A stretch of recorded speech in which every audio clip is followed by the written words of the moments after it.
Yo, people, what is good? Welcome back to my channel. Sorry for the lateness. Apologies. It's good to be back. Uh, a lot has actually happened. I know I say this all the time, but I'm gonna stick to it because I feel like it actually has been quite true. At the very least, over the last couple of weeks, that a lot has actually happened and keeps happening week to week now in the world of Spurs. So obviously, in the last 24 hours, we've confirmed two more signings. We've played Barcelona. We've heard some more news on Harry Kane, etc., etc. There's a player departing.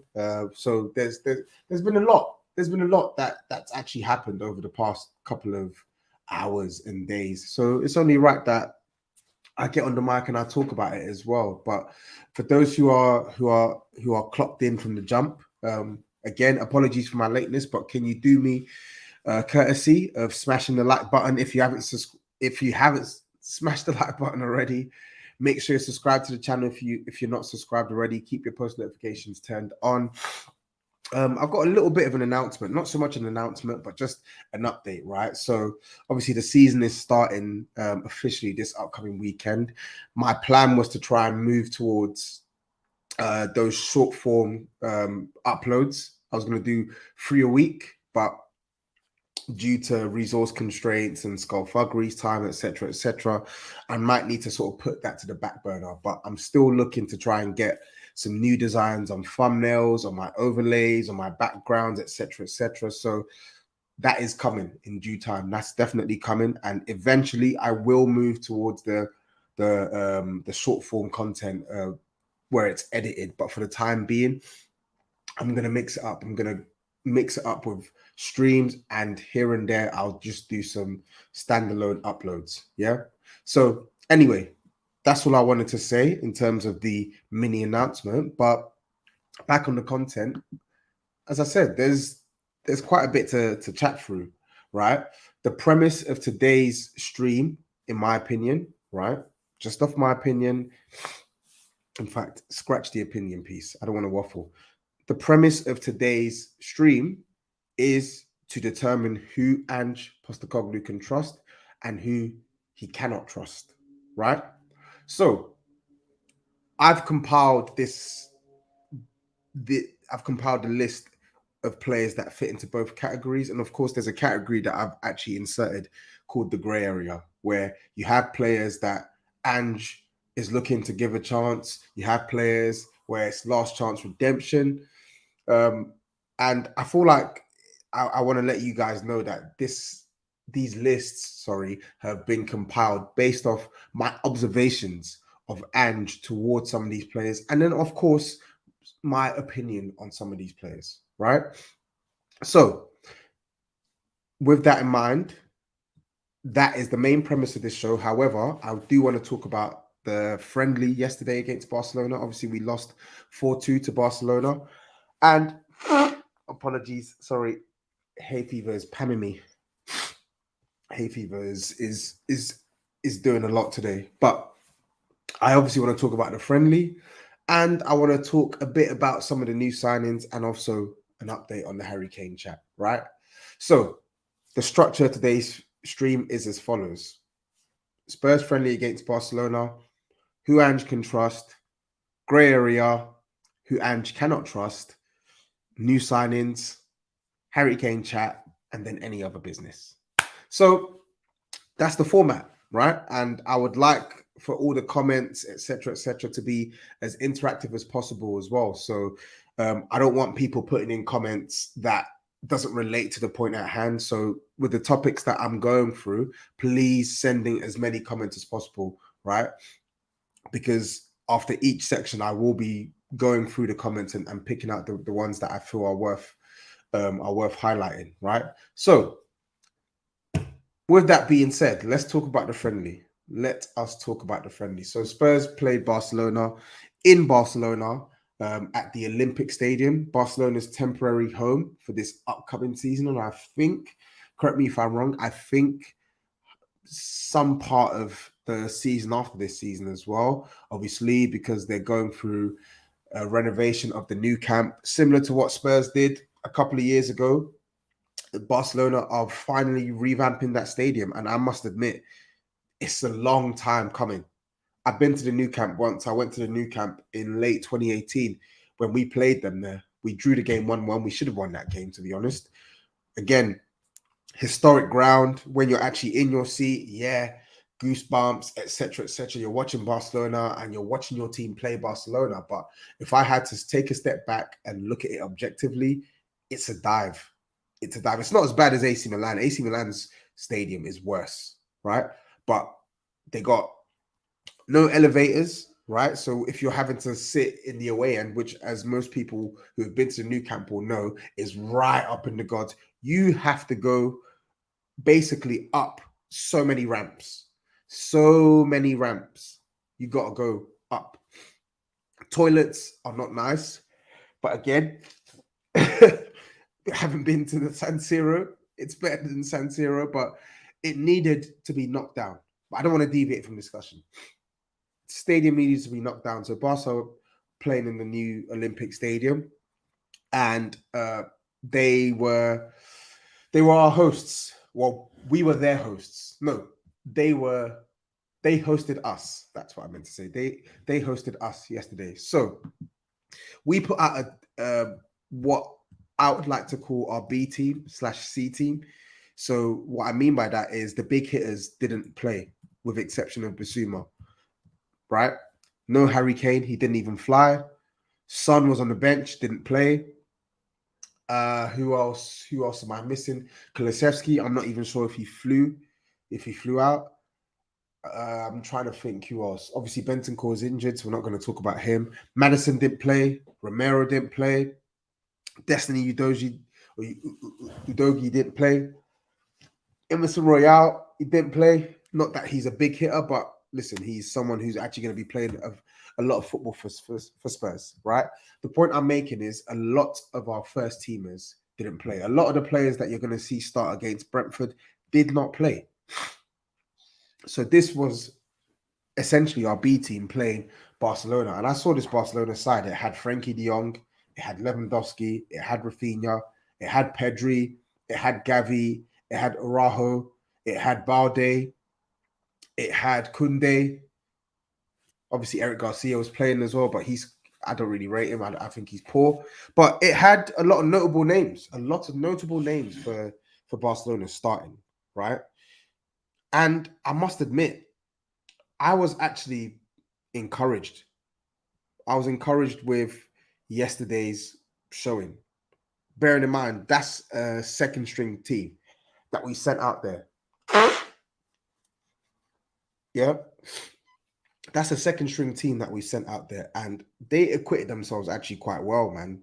I tuned in from the 15-minute mark, right? Obviously, we were 1-0 down, so I didn't actually see the goal. But from when I tuned in, Spurs were comfy. I'm not going to lie. Spurs were actually comfy. Yeah, I'm looking at this lineup now. Yeah.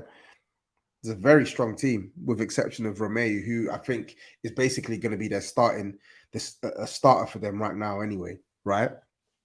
So what I would like to say first and foremost is, yeah, like the style of play is really impressive to see. And I think I have to give credit to Ange Postecoglou. People will talk about, oh, preseason. Yes, I don't really care about preseason results. Preseason doesn't necessarily mean that your team's going to go and replicate the same level of performance or the same results, etc., etc. But I feel like preseason is always a good measure of how the team wants to play, right? How does your team want to play in this upcoming season? What is your identity? And what I would want to give Ange Postecoglou credit for is that in every single game I've watched of Tottenham this season, no matter who's playing, the style of play has been consistent. He is giving guys who aren't even that good the belief and confidence and demanding that they play the way that he wants to play. It's not going to be perfect. Of course, there are teething issues. Of course, there are defensive issues that we still need to talk about. But the style of play is pleasant to watch, right? And for me, that is encouraging. So first and foremost, Ange Postecoglou, big up to yourself, man, right? You have to commend him. You have to commend him because I was looking at Spurs playing out with ease, right? Pressing or counter pressing as soon as Barcelona got on the ball in the first half, right? In their own half. Do you get what I'm saying? I'm seeing patterns of play with the likes of Dyer and Sanchez in the back line. Sanchez, mind you, I thought he was fantastic yesterday, right? Added a couple million to his price tag so we can sell him. But the point I'm making is Ange Postecoglou, it's clear he wants Spurs to evolve from the identity that we had in the past under our previous managers over the last couple of years. And it's showing, right, when we're playing. It's showing. So big up Ange Postecoglou for the style of play, and the hope is we can carry it on into the season. My second point on the pre-season game is we still need improvements to the squad, right? Looking at some of the goals we conceded as well, I feel like the centre-back, well, better yet, one specific centre-back is a serious concern. Like, I am genuinely mortified at the prospect of seeing Eric Dyer start a Premier League game for Tottenham next season. It's done. It is over. Right? It's finished. Reguilon, I don't want to see him starting a lion's share of games for Tottenham at left back next season. He cannot be a starter. He can't be a starter. Do you get what I'm saying? Right? There are still improvements that need to be made. Right? To be fair, I just feel like defensively, we still have work to do. I feel like Basuma was really good yesterday. I'm going to talk on the fitness, etc. But I just feel in the defensive areas, we still need that additional centre back. We need to make it possible that if there's no Mickey or there's no Romero, there isn't a significant drop off in quality. So another centre back guarantees us that. It does. And I'll be real, Pedro Porro needs to improve defensively. Listen, as I watched the game, he went on to have a better showing defensively, but I don't like the fact that this guy's always being caught out. It's always him that's being caught out on that channel. He doesn't really have any awareness of the danger behind him. Even for the first goal, I don't even know what Eric Dyer is doing. Just caught in no man's land as per. But Pedro Porro, he's running towards Rafinha. Why? Eric Dyer is the one that's running towards Rafinha. You need to look for the danger. Where is the danger? And that's the problem with Pedro Porro. In defensive phases, it's like he has no awareness of what's around him, and he seriously needs to improve on that. Only Tottenham can end up signing what was meant to be our solution at right wing back, then switch to a back four, and now we have a right back who can't actually defend well at all, but can attack, good striker of the ball, good crosser of the ball, accomplished passer of the ball.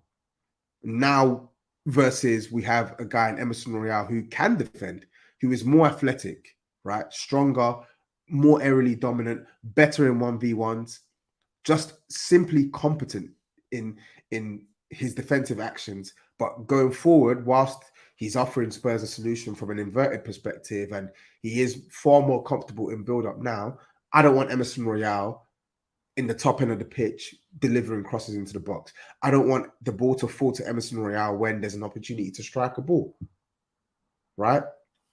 The manager needs to find a way to work that out. Obviously, styles make fights, so I'm sure we're going to see some games maybe where Pedro Porro might play higher up. Maybe he might play right wing. We're going to see some games where Emerson's the one that's chosen out right back. So we'll see. We shall see. But there needs to be improvement in both the playing personnel, is in new personnel coming in, and improvement on existing personnel. Oliver Skip was all right yesterday, man. But again, I feel like I need to see more with him on the ball. Lo Celso, he's had a really good preseason, but he wasn't good enough, in my opinion, yesterday. I need to see more on the ball. Richarlison, to be fair, I don't think he had any sort of service whatsoever. But again, I need to see more. There needs to be improvement. My third point, Spurs actually looked fitter than Barcelona for large stretches. I know obviously towards the end, there are a lot of players, obviously, who hadn't played a full 90 minutes or pre-season, so you could see it in their legs that they were gassing out. I'm looking at Reguilon, I'm looking at Dyer, I'm looking at some of the new players that came on. Jed Spence, he's barely kicked the ball for Tottenham. Barely kicked the ball for Tottenham. Alfie Devine came on. I've not seen him play for Spurs since the opener against West Ham. Do you get what I'm saying? Dane Scarlett, obviously, he only got his first minutes of pre-season last Sunday against Shakhtar Donetsk. So obviously there was a bit of a lull towards the end, and it let Barcelona back into the game once they made their changes. But for the most part, Spurs were in the ascendancy, right? Obviously, Barcelona want to keep the ball a lot more, but I thought we tried to try and command as much possession as we could get. I felt like we were first to 50-50s ahead of Barca for large spells of the game. I really felt that Spurs were quite comfortable with a B string team against Barcelona. So listen, it doesn't ultimately mean that Spurs can now go ahead and beat Barcelona in an actual competitive game of football. That's not what I'm saying. I would expect Barcelona to beat Spurs 10 out of 10 times. But it's encouraging in terms of how Tottenham want to play. And it's encouraging in terms of the fitness as well, right? Because a concern was, we hadn't played enough pre-season matches. We hadn't played enough pre-season matches. So obviously people are thinking, we're ill prepared for the season, etc., etc. But it looked like fitness levels were in pretty decent shape right up until the end yesterday. So I can't fault the effort. I really can't. And I just want to shout out a couple of players, notable players who actually played really well, in my opinion. I felt Basuma was the best player on the pitch for Tottenham. Honestly, this guy, he's looking revitalized under this manager, and he's showing people the quality that he's always possessed. I never bought into this narrative that Basuma is not good enough for Spurs or can't hang at this level. Nonsense. Yes, he had these poor games for Tottenham last season. Yes, he did. But he was also marginalized by the manager, and he also had injury issues as well. Was never really given the trust and was never really given a run of games, right? Whenever Bentancur and Højbjerg were available, they would get the nod ahead of Basuma, no matter what. It didn't make any sense to me. So Basuma, fantastic yesterday, completely dominated that game, dominated the midfield. I thought Davinson Sanchez was really good yesterday as well. And as I said at the start, I'm hoping that adds a couple million to his price tag, because he absolutely needs to go. Absolutely needs to go, but he put in a really good performance yesterday as well. Of course, Oliver Skipp took his goals well. I like the fact that he's actually showing Ange Postecoglou that if he is deployed as the right-sided midfielder, he can bring a little something to that role. Because I'll be real, I don't really want to see Oliver Skipp as the right 8 in any system, because I just feel like it's a bit too clunky. But yesterday, as was the case against West Ham, good runs into the box, and it's no coincidence that he ended up with 2 goals, as now that he's being told to try and venture further forward. So fair play to him. Get your goals.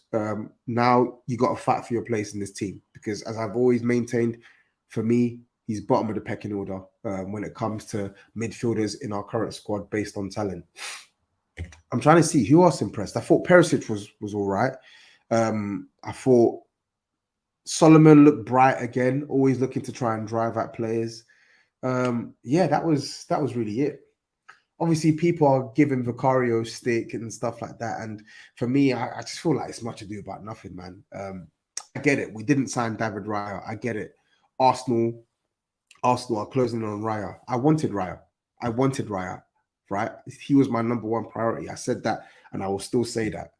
But we've not signed him. We've signed Vicario, who was highly rated in Italy. And the data behind his performance last season for Empoli points to hopefully a good goalkeeper, right? So we got to give him time, man. Honestly, yesterday I see people blaming him for the first goal. Nah, I'm not blaming him. I'm blaming the defense that's 6s at 7s. Yes, a better goalkeeper probably gets a hand to that. right? Top goalkeepers get to hand to that. But let's be real, man. Let's just call a spade a spade. Lewandowski is literally like 2 yards away from Vicario, a proven goal scorer. It's not that deep. Not that deep. Not that deep at all. Anyway, let's get back onto the topic at hand. So I'll take my first break here and I'm going to go through some comments as well. So people who have joined in, make sure you smash the like button.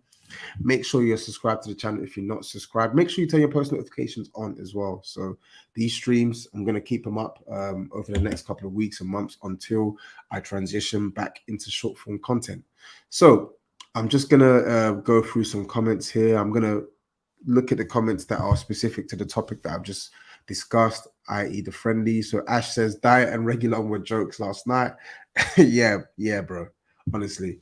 I actually thought Regulon was all right in the first half. It was the second half where, listen, that 16-year-old Barcelona winger, mate, he is potent. He's absolutely potent. He came on and snatched Regulon's soul, destroyed him. He basically won the game for Barcelona, that kid. Him, obviously Ferran Torres and Ansu Fati scored, but that kid was just making everything happen on that side. Killed Regulon. Killed him. Big up Simon as well. Thank you for the super chat. He says, my guy, I hope everything is well. Yeah, everything is all good with me. Just shaping up for the new season, you know. 24Z says, how good is Basuma, by the way? That was our second team and they did quality, even though Basuma is on our first team. But you get me. I absolutely get you, man. Basuma, quality. I've always said this guy is a quality midfielder. Quality. When we signed him last summer, I said he's coming into Spurs, and for me, he's our best midfielder, him or Bentancur. I said that last summer, right? Obviously, we've added Maddison into the mix now, who I now think is the best midfielder we have. But Basuma, Maddison, Bentancur, listen, that is a very, very strong midfield. I've got to say, Basuma was sourcing yesterday. Off the ball, he was excellent, just sweeping up everything on the ball. The way in which Basuma protects the ball, by the way, is ridiculous. I love techie players like that. They're just so good. They always evade the press. Always evade the press. Always keep the ball. Ash says, Porro for the first goal was absolutely horrendous. Absolutely, I agree. Soft says, not getting gas because it's pre-season, but I recall last season, Arsenal fans hyping their pre-season performances and they went on to have a great season. Not saying Spurs finished top 4. I get what you mean, bro. Listen, we're allowed to be happy about our preseason. Being happy with your preseason does not mean that you automatically think Spurs are gonna be unreal, but it's positive signs. Anyone who says otherwise just isn't really a football person. Like, there's a difference between acknowledging that you're happy with what you've seen in preseason and hyping up your preseason, or better yet, overhyping your preseason. Now you know says Basuma was amazing. Claude says Porro is not a defender. That's an interesting one. A lot of people are saying that Porro should deputize for Kulusevski. Interesting one. Ash says Sanchez is a more useful defender in a high line than Dyer. Dyer is useless in that system. Wholeheartedly agree, but neither are good enough. And Sanchez is only more useful because of the pace, the physicality. Chuck also said the same thing with Porro. Porro needs to be moved up the pitch. He's not a fullback. True. Didn't you start very strong with Conte last year? Our preseason with Conte last year wasn't good. Our start to the season was strong, but we're talking about performances, not results, mate. We're talking about performances. The performances outside of Southampton at home and Fulham were just not convincing at all. They really weren't. Even though the points were being accumulated, the performances were just not convincing. So we're hoping that this season will be different with Ange, because the performances now, irrespective of the results, are consistent and in a positive way. Okay, let me just go through last comment. Last comment. Ash, big up for the super chat. He says, Dyer, even Sanchez is more useful for this system. And Ben Affleck says they expected him to save a 1-yard volley. Yeah. Okay. I don't get this one. Why are Spurs fans angry at Brentford? Are they? I don't believe Spurs fans are angry at Brentford. If there's any anger on not signing David Raya, it should be directed at the club. Can we just bust this myth as well, right? Brentford did not give Arsenal a different price to Tottenham. That doesn't make any sense. Brentford did not give a different price to Arsenal to Tottenham. The price was 40 million for both clubs. Obviously, Brentford were never going to get 40 million. They were never, ever going to get 40 million with 1 year left on his deal, especially knowing that they had already signed the replacement goalkeeper. They only mentioned 40 million because they wanted the likes of Spurs or Arsenal to bid more than the price that those clubs initially wanted to pay. Spurs initially only wanted to pay for 20 million. Arsenal initially only wanted to pay 23 million. Both bids got rejected. Spurs bid 20 million for David Raya, it got rejected. Arsenal bid 23 million for David Raya, it got rejected. In normal football negotiations, right, that we observe on socials, it's always a negotiation, right? Sorry. In normal negotiations that we observe these days, right, a club sets a price. And if the price is here, but the bidding club are setting the price here, what happens usually? They either meet in the middle or the club overpays, right? Now, in David Raya's situation, it was highly unlikely that a club was going to overpay here. Signing David Raya for 40 million would have made him top 5 most expensive goalkeepers ever. Top 5, top 6. Let alone that in 1 year left in your deal. It was always going to be a case of compromise, right? I put out a tweet 2 months ago when Spurs were interested and we agreed terms similar to Arsenal. I said, that's the first bid done. Fine, cool. Put in another bid, 25 to 30 million lands Raya. I said it 2 months ago. So that was always going to be a case. That was always going to be the case, sorry. Brentford were never going to get 40 million.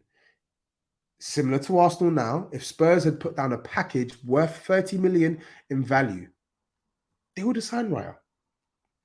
They would have signed Raya. So if there's any anger from Spurs fans at this deal, direct it towards the club. Don't direct it towards Brentford. Brentford have done nothing wrong here.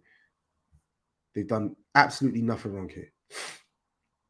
Simple. And this notion that Spurs bid higher, no, we didn't. We did not bid higher. If we bid higher, we would have signed David Raya. I saw, obviously, I think Fuad obviously was misinformed, so I spoke to him. But then I see Terry Flewers waffling, talking some absolute rubbish. Oh, Spurs bid 40 million and got knocked back. How does that even make sense when Brentford were asking for 40 million? Why would they knock back 40 million? That doesn't make any sense. Why would they knock back 40 million and then accept?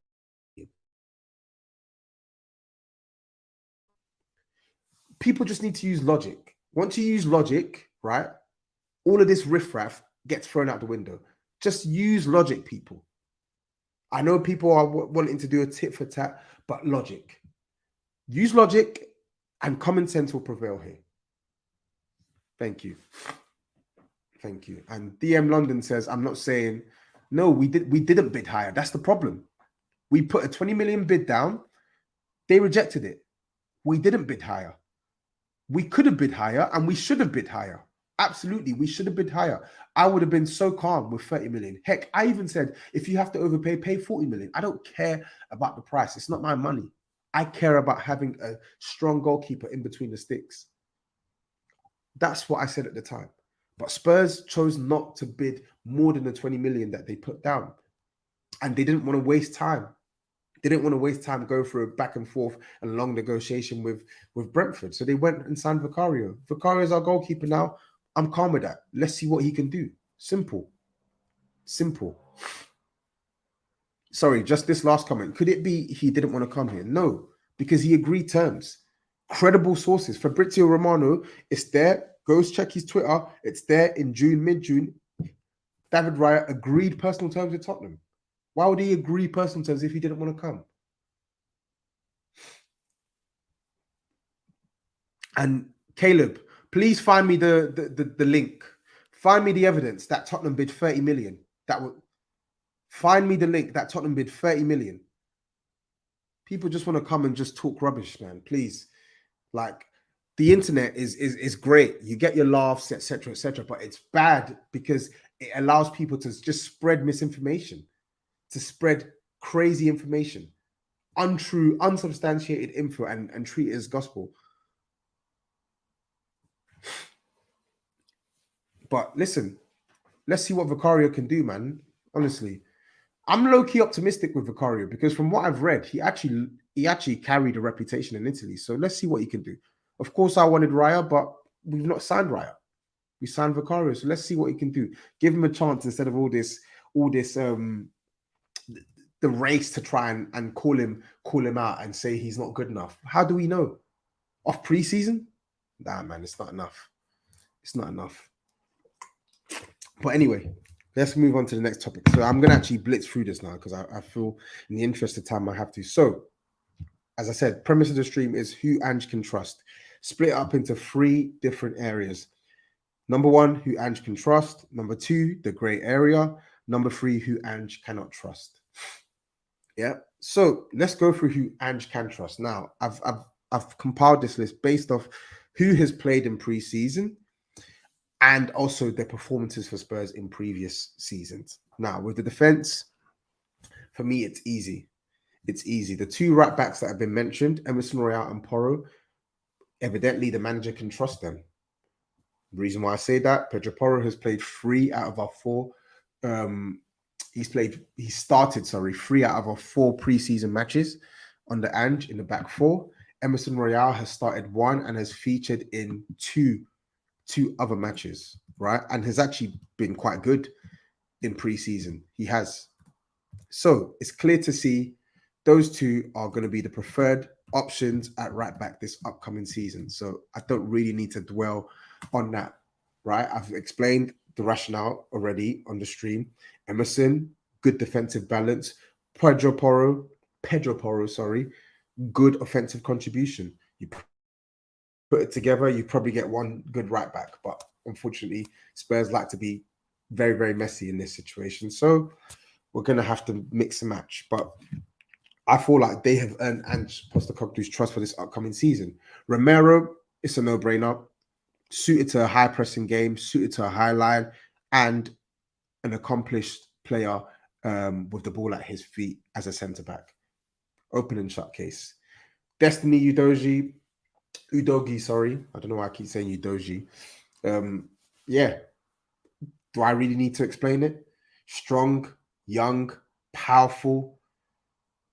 Looks like he's got the technical quality and the composure. Doesn't really panic, right? Obviously, we need to see what he's like against some of the better wingers in the Prem.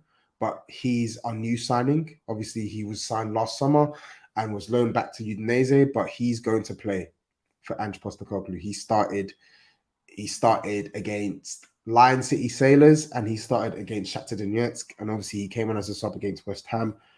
Didn't play yesterday, but it's clear to see that he is going to be the preferred option at left back, and rightly so, because already from glimpses, he's exhibiting qualities that we don't have in our other left back. So he's going to play, and he has earned the manager's trust.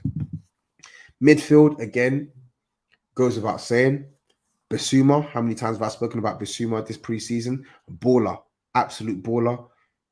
Block out any sort of hate from last season. Yes, he had his stinky performances last year. He wasn't good. In fact, he was actually quite poor last year for the most part. But we have to take into consideration the extenuating factors that led to his poor performance, because the Bissouma that we're seeing in preseason is more akin to the Bissouma that we saw for Brighton. That Bissouma that I saw last season, I didn't recognize that Bissouma. Baller. He's earned the manager's trust, and the manager's already spoken highly about Bissouma. He's going to be our starting number 6.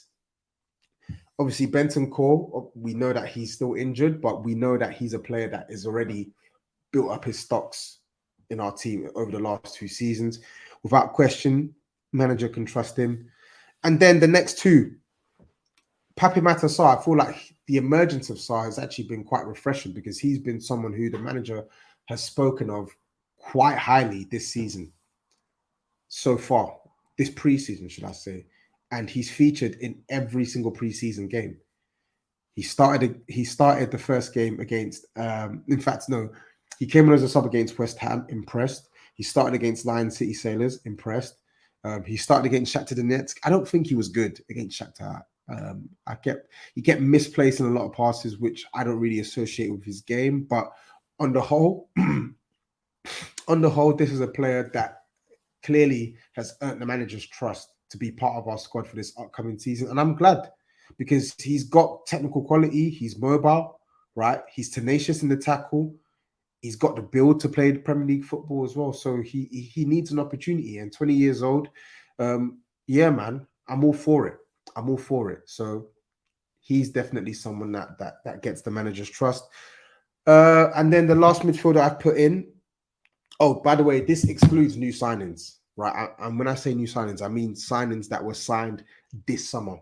So you're not going to see Madison here. You're not going to see Vicario. You're not going to see Solomon, etc., because they're players that were signed for the manager. So we just have to assume they already have the manager's trust, right?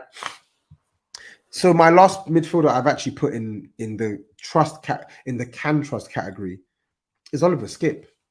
Now, I've always felt that Skipp was probably the most vulnerable midfielder of all the midfielders that were being kept, because for the style of play that we want to have, I felt like he was lacking from a technical standpoint in comparison to our other midfielders. And I still believe that.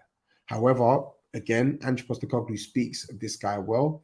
And it seems as if he's ready to use Oliver Skipp here and there this upcoming season. So I can only go off what the manager's saying. So Skipp, he will stay and he will play for Ange Postecoglou. Attackers, again, goes without saying, right? It goes without saying. Kane, Son, Kulusevski. I'm not going to dwell on the Harry Kane future stuff. We'll speak about that before the stream ends. But again, I don't really need to explain why these guys are in the trust category. So that's who I have for who Ange Postecoglou can trust. Going to take a break, and I'm just quickly going to go through some comments to see what the people are saying. Okay, let's see. Udogi, sorry, fire. Facts are Udogi is going to be cold. Zar says Basuma's mustard. Strictly Sports says Basuma, Madison, and Celso. Yusuf says Andrew get the best out of Basuma for sure. Big facts. Yusuf says Basuma can be like your new Wanyama. I think he can be better because Victor Wanyama was fantastic for Tottenham in that one season. But I feel like Basuma has a lot more panache. Like he can beat players. Wanyama was a clampers defensively and was competent on the ball. But Basuma, he can do both those things and he can dribble with it. He can carry it, which is why the manager said that he even sees Basuma not just as a 6, but he can even see him playing as an 8. Right? Basuma, Sarr to AFCON, Son to Asia Cup of Nations, need another midfielder. Is AFCON coming up this January? I didn't even realize. Yeah. Okay, cool. Let's just move on. Cool. In fact, before we move on, this statement is mad. Kulusevski is dead. This statement is mad. Listen, Kulu needs to improve, but we'll talk about that. When I talk, I'm going to have another stream where I set out my season expectations, right? What do I want to see from players this season? So we'll talk about all these players. I'm not going to do that on this stream. Now, the next section, grey area. So in my opinion, these are players where they either have one foot out the door. They're players who Ange seemingly doesn't feel like he can trust. And they're players who I don't feel like he can trust, right? So the defense, the grey area is on Ben Davies and Reguilon. Now, the reason why I've put these men in the grey area is because Ben Davies, let's be real, he's poor at left back. He's poor. He's very poor at left back. However, he's probably a lot more defensively sound than Reguilon, right? So Reguilon has got the exuberance, has got the energy. I think Reguilon is a better crosser than Davies. He's just better at better going forward. However, Reguilon plays like a child. He's a 26 going to what 26, 27-year-old player, but he plays like a child. And that just won't fly this upcoming season. We can't have what we saw yesterday. Ben Davies, bless him. He's been at this club for a lot of years, but he's not served the club well in a lot of these years. He's had 1 or 2 seasons where he's been really good at left back and at left centre back in the back three. But outside of that, he's just not been good enough. So I feel like where we're trying to sort of bring down the size of the squad, a decision needs to be made on one of these players, because someone's going to have to play backup for Destiny. Somebody's going to have to play backup for Destiny. So I imagine it's going to be one of them, right? And we need to cut this size of the squad down. I think we had like 35, a squad size of 35, and that's before Mickey and Vélez came in. So something needs to give. Something needs to give. Neither are good enough to start for Tottenham. The midfield, Lo Celso is now the one in the frame, right? Now, if I had it my way, this is a player I would say that Ange absolutely cannot trust, because I feel like Lo Celso has let me and Tottenham down when he's been given the trust over the last couple of years. However, Lo Celso is impressed in pre-season, so it seems like Ange wants to keep him. So the reason why I put him in this grey area is because it looks like he's going to stay, but he still needs to convince fully. He's going to be playing backup, second fiddle to Maddison. So Lo Celso this upcoming season, when you get your opportunity, we need you to do well. We need you to seize that opportunity, to be brave in his dribbling, in his passing, in the decisions he takes on the football pitch, to be more incisive in the final third. Right? Yesterday, he missed an absolute sitter. Bearing in mind, this is a guy who I think he's only scored, 1 goal in the Prem? Yeah, I think it's 1 goal. Yeah, is it 1? Yeah, I think it's 1 goal. In fact, no, because that was it a deflection? It was a deflection. In fact, no, I don't think he's ever scored a Premier League goal for Tottenham. Let me even check the stats. I don't think he scored a Premier League goal. And bearing in mind, we bought this guy as a goal scoring midfielder off the back of his strongest goal scoring campaign for Real Betis, right? So if I click on all seasons, he scored 1 goal. 1 goal he scored for Tottenham in 55 appearances, and he's going to be playing as the left 8. Brother, we need to see numbers. You've got to deliver. You've got to deliver. Was his 1 goal against Man City? I can't remember. Which goal did he score against Man City? Can you not remind me, please? Because under Jose, I don't think he has scored against Man City. When did he score against Man City? The 2-0 win. Oh, yes, he did. He did, of course. When he was played through on goal. Yes. The 2021 season. So Son scored the first goal. He scored the second goal. Yes. You lot are right. Fair play. But yeah, that's not good enough. So yeah, he's in the grey area because he's been absolutely capped for Spurs. However, he's been really good in pre-season and he's going to stay. So he needs to deliver. Now, when I look at attackers in the grey area, I'm going to mention Perisic and Richarlison. I mentioned Perisic not because he's not good enough, because I think he is good enough to play as an attacker for this team, but I mentioned it because I don't really know where his future lies with Tottenham. Several weeks earlier, we were hearing that he wants to go back to Croatia to play for Hajduk Split, right? But yet we've seen Perisic feature in every single preseason game. And when he has played, he's looked good. Like Ivan Perisic at left wing back, disaster. I'll be real. Defensively, disaster. Left back, disaster. Perisic at left wing, techie. Good crosser, good striker of the ball, still got good feet despite his age, and good on set pieces.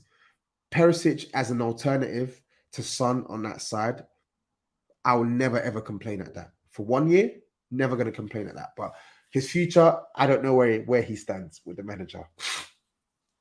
I don't know where he stands, but I can imagine him being used as a super sub, and I'd be happy with that. Richarlison, again, I don't see the club pushing to sell Richarlison this summer. But that being said, last season was utterly unacceptable. Last season was utterly unacceptable. Yeah, it was not good enough. Rubbish. Absolutely rubbish. One Premier League goal all season. Undoubtedly one of the biggest flops in world football last season. He has to come correct this season. He has to put the goals in. Put the goals into the back of the net this season. He's going to be playing with an offensive-minded coach. He's going to have a better supply behind him. He's going to have a team that aren't so one-dimensional, right? You look at the way we're playing. We are playing very much differently to how we played last season, right? He's going to have all of these things in his favor, and he's got a manager who believes in him and is willing to play him through the middle as of when required. Obviously, Harry Kane is going to take the lion's share of minutes if he stays, but if he goes, Richarlison's going to get a lot of those minutes. So whether it's as a sub, whether it's in rotation, or whether it's as a bona fide starter, Richarlison must deliver. I wasn't kidding when I said what I said on the Big Six. You have to deliver. You have to deliver. Sorry. If I don't see any incremental improvement, significant improvement on last season, it's over for me. It's over for me. I wash my hands with him. Because I like the guy, but I don't care how likable you are. If you are not doing the business for our team, what's the point in you being here? So that's my grey area list, right? That's my grey area list. Let me just quickly go through some chats. Phil P says you must. Absolutely. He must. Epic Nin says, Tobes, you reckon he will come good? I think he will, man. Like, unless he's just been pulling the wool over my eyes for the last 4 or 5 years, I think he'll come good, bro. Like, I can see him being purposeful for Ange Postecoglou. Like, he works his socks off. He leads the press from the front, right? He's not like Harry Kane, who wants to drop deep and make things happen. He doesn't have the capacity to do that. What he can do is occupy the centre-backs, give them a tough time, and sniff out those goals. Be in the right place at the right time for those goals. I think he can do that. And he can finish with both feet. Soft says, if Kane stays, I see Richie getting fed up with like a minute. He can't play in the wings in Ange's system. Fans don't want him starting cup games. They want Kane. I don't know, man. I think Ange, the fans need to put their trust in Ange. I'm putting my trust in Ange. So whatever Ange decides is whatever Ange decides, right? If he decides that Richie should play certain games, then so be it. So be it. Sorry. Hey, fever. Let me just see other comments as well. Gene says we're getting beat by one pass over the top. Ange needs to fix that. Yeah, absolutely. I think the fullbacks play a part in that. Some of our fullbacks, they're just not switched on sometimes. So it's very easy to just hit a ball into the channel and you're in behind our defense. But I feel like that's a consequence of playing a high line, right? James Harden says Reguilon is more useless than Davies. At least Davies is okay at defending, but Davies is horrendous going forward. And Davies is not that good defensively. He might be better than Reguilon, but that doesn't mean he's good, right? Soft says Davies will stay, Reguilon will go. Maybe, because I've seen that he's been linked to Real Sociedad, so maybe. Zarspers says Reguilon is decent backup for Destiny Udogi, sorry. Listen, a decision will need to be made over the next couple of weeks. Let's see. Daniel E, how long have we got to wait for Richie to actually show any levels? What, 3 years? No, this season. Sorry. For me, it's make or break for him this season. And you got that 19-year-old kid as well that has been signed. So he's got to fix up, man. He's got to fix up. Now, let me just quickly go on some super chats as well. Apologies for not reading the super chats. Big up, hey, one from for the super chat. It says, big fan from New York. Do you see Lo Celso making a big impact this season? And do you see Son dropping down the pecking order as a starter? Do I honestly see Lo Celso making a big impact this season? No, I don't. But that's me. I just don't really rate Lo Celso these days. I don't. I've seen what he can offer Tottenham under the previous managers, and it wasn't enough for me. However, um, who knows on Ange Postecoglou, right? He's looked really good in pre-season. We just need to see that against competitive teams. If he can give us that against competitive teams, then my opinion will change. Do I see Son dropping down the pecking order as a starter? Nope, not for this season.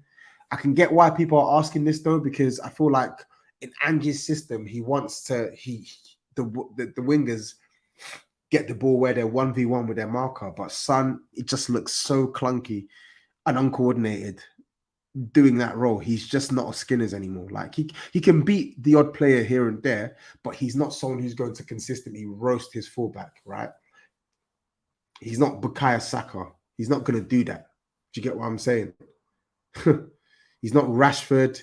He's not. You know what I'm talking about? These guys, these wingers that will kill their fullback. Son, that's not him. His MO is making the inside left runs, in between the fullback and the centre back, finding space and getting off shots at goal. And I feel like the new way we're going to play is going to allow him to do that. So, yeah. And also, I think Solomon as backup or Perisic as backup, either of those two can do that better than Son.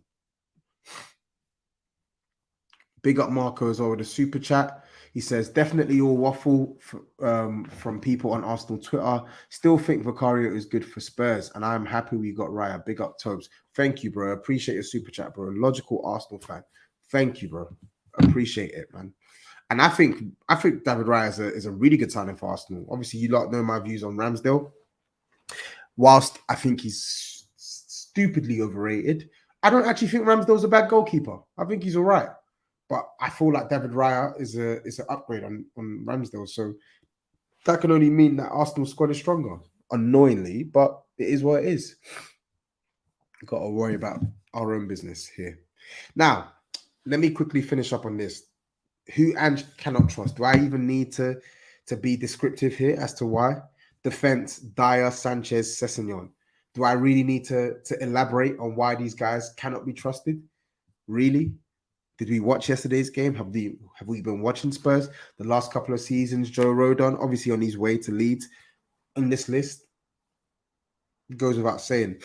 Lloris in this list goes without saying because he's old, completely old now, and is looking for a way out.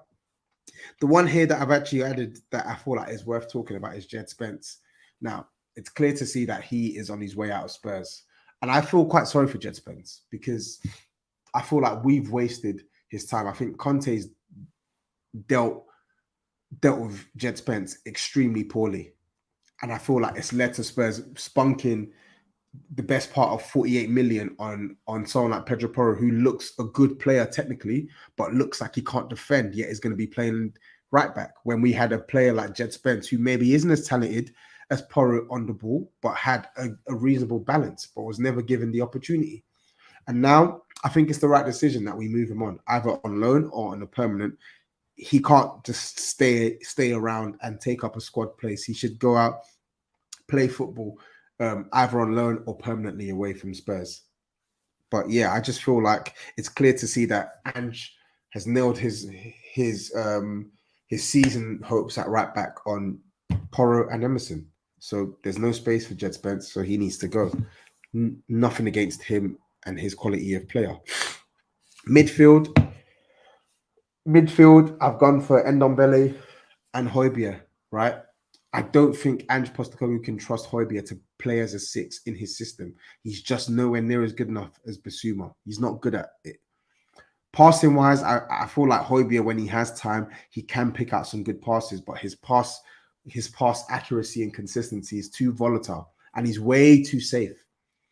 And he's nowhere near as press resistant. Right? Ndombele, we've already spoken about Ndombele. We know that he's potentially on his way out of Spurs with a move to Galatasaray. What can I say on Ndombele that I haven't said already? Right? It was his chance to impress. Obviously, he got injured or whatever. But yeah, I'm not going to cry over Ndombele. This is his 6th manager at Spurs. And yet you still can't convince the manager to keep you. So or the manager to fight for you. It is what it is, man. Honestly, it really is what it is. It really is what it is. And that's it. That is it. Let me know your comments if you agree or disagree with people in my grey area, and cannot trust list. Let me know in the comments. If you're watching this and you're not live, chuck a note in the comments. Now, let me just quickly brush over some of the news that I said I would brush over. So the new signings confirmed. Mickey van der Ven, breath of fresh air. Don't know a great deal about him, but I know that he's left-footed. I know that he's fast. I know that he's comfortable on the ball. And I know that Ange Postecoglou wanted him. So bring him on. Don't care how much he cost. People were, for some reason, up in arms that he was going for 50 million euros. I don't care. I don't give a damn. Let him cost 60 million euros for all I care. As long as he can play left back, left centre back, and is left footed, and the manager wants him, and the club have done their due diligence, bring him. We need defenders. Vélez is a different one. I don't have any expectations on Vélez because I don't know anything about him. But I'm actually intrigued to see how he'll be used this upcoming season. He's going to be part of the team, right? But I don't know whether that's going to be to support Richarlison if Kane leaves, or to be third fiddle if Kane stays, and then you got Richarlison, Kane, and Vélez. I don't know whether he's someone who can drop deep, can play out wide. I don't know. So I'm going to wait and see on that one. And then on Harry Kane, and people are saying it's 35 million in the comments. Yeah, I know, 35 million initial fee, but with add-ons, obviously it goes up to 50 million euros. It's 35 million pounds initial fee. But with add-ons, I think it goes up to around 41 million pounds or 42 million pounds. So all I'm saying is I don't care about the price. I care about getting good defenders into the club. That's all. Now, with Harry Kane, I'm bored of talking about this. I really am. I'm really bored of talking about this. Bayern Munich, the ball's in their court, right? No Spurs fan is going to complain at another season of Harry Kane. If the money is lost, it's at the club's expense. It's not at our expense. My only issue with this is I fear that losing Harry Kane for free without the safety guard of maybe like a Champions League or whatever, and even if you did have a Champions League or whatnot, I fear that with the type of owners that we have, they will struggle to bolster this team properly if they are to lose a player of his caliber for £0. Bayern Munich, I'm hearing, are looking to come back in with a final bid for Harry Kane. I beg this, just stop wasting our time. This ain't Dortmund, this ain't Frankfurt. Just pay an amount that you genuinely believe Daniel Levy will accept, or otherwise just stop wasting everyone's time. Just stop wasting everyone's time, honestly. I'm bored of it. Actually boring now. And the season starts in what? Two days? So the clock is ticking. If Bayern want Harry Kane, they know what they need to do, right? I saw the deal was just under 85 million pounds with add-ons included. That's not going to be enough. Obviously, it depends on how the amount is structured, how much is guaranteed now over a set period of time versus how much is add-ons. But whatever they manufacture, they just need to stop wasting time. Honestly, just stop wasting time. I still have a nasty feeling that Harry Kane is leaving this season. I feel like Bayern will eventually pay up, but we'll see. We'll see. If he stays, it's great. I get to see Harry Kane and Maddison for one more season. I just hope that we don't regret maximizing the amount that we could get from Harry Kane next summer when Ange Postecoglou needs a further set of additions. I just hope that the club are prepared to back the manager irrespective of what happens to Harry Kane, because that's what essentially they're saying now. If you let this guy go for free, if we aren't able to get the best fee possible for Bayern, you better be ready to spend when Ange Postecoglou needs it next season to make alterations to this team. Anyway, let me just quickly go through some comments before I end the stream. Honestly, my nose is on fire. Big up Yasin as well. He mentioned here, he said, sorry if you already answered this question, but what are your expectations for this season regarding Spurs? So my expectations this season regarding Spurs, I actually wrote this down. One sec. So I wrote this down in a group chat a while back. Let me share this with you. So I wrote this. So where is it? Yeah, here. So I've said, for me, I think a fair expectation this season is to get back into the top 6 and go deep in a cup run whilst playing a completely different style to what we have played before in the recent years. I think that's fair. With no Champions League, with no Europa League, with no Conference League, only the Prem, the Carabao, and the FA Cup to focus on this season, I think we need to make an assault on the playing style that absolutely has to change. Otherwise, what was the point in bringing Ange Postecoglou? Absolutely has to change. And we need to try and get back into the top 6. I'm not going to sit here and pretend like it's going to be easy. Aston Villa have bolstered their team to prepare for Europe. Brighton have made additions to prepare for Europe, but those guys are going to be playing more fixtures than us. Bearing in mind, those teams have not been used to the European schedule in comparison to us. So let's see. Same for Newcastle as well. Let's see if we can try and steal a march on some of these teams. So aim is to get back into the top 6 for me. And then I went on to say that the club will quietly be seeking top 4. In fact, I don't even think it'll be quiet. The club always want to get top 4. But I don't think Ange Postecoglou's future will depend on it. I don't expect Ange to be sacked if Spurs finish 5th, 6th, or 7th, right? I think it will take something drastically bad for Spurs to sack Ange Postecoglou, similar to what we saw with Antonio Conte last season, to be honest. And then I put this, right? So I want us to be a team. So I've written all this down. If you don't believe me, it's all there on WhatsApp. So I want us to be I want us to do these 4 things. 1, I want us to be a team that creates a lot more chances in the game of football, not just relying on 2-3 chances a game. I need us to create a flurry of chances, similar to how we've done so in the preseason. I need us to spread the goals across the team. Spurs were at their best under Pochettino, where we had a good spread. Of course, Harry Kane was still ending up as our top goal scorer as per, because he's the best goal scorer in our team. But you had Son that was getting double figures. You had Dele getting double figures. You had Eriksen getting double figures. Heck, there was even a season where Lucas Moura got double figures for Spurs, right? The goals were spread. And with Richarlison, Kulusevski, Maddison, Kane, Son, Solomon, Spurs have got a strong attack. We've got one of the best attacks in the league. Don't let anyone tell you otherwise. We have got one of the best attacks in the league, and it was underutilized last season. We need to see more, right? The manager will do his thing, but the players also need to give more. More goals, Richarlison. More goals, Kulusevski. More goals, Solomon. Son, more goals. Maddison, get us some goals from midfield. Right? Of course, Velas as well. We don't know how many goals he's going to score.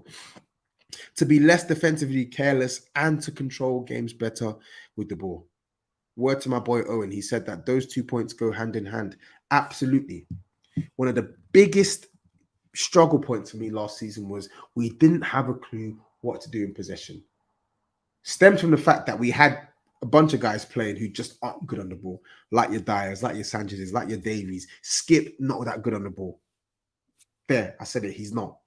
Lloris, not good on the ball, right? This season, you've added to your technical quality in a ball-playing centre-back in Mickey van der Ven, a talented number 10 in Maddison, a ball-playing goalkeeper, right?